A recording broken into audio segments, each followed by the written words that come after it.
সীমান্তে পুশিনের সময় হাতে ২০০ বাংলাদেশি টাকা, একটি পানির বোতল ও খাবার প্যাকেট ধরিয়ে দেয় বিএসএফ।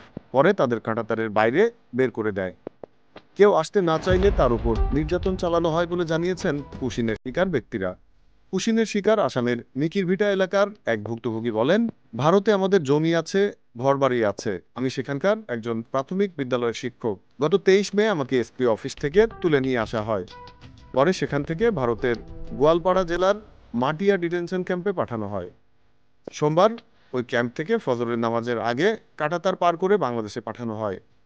কেউ কেউ আসতে রাজি না হলে তাদের মারধর করা হয়। মঙ্গলবার কুড়িগ্রামের রৌমারী উপজেলার বড়াইবাড়ি সীমান্ত এলাকা দিয়ে পুশিন করা ১৪ জন ভারতীয় নাগরিক তাদের উপর নির্যাতনের এসব তথ্য জানান। ১৪ জনের মধ্যে ৯ জন পুরুষ ও বাকি ৫ জন নারী।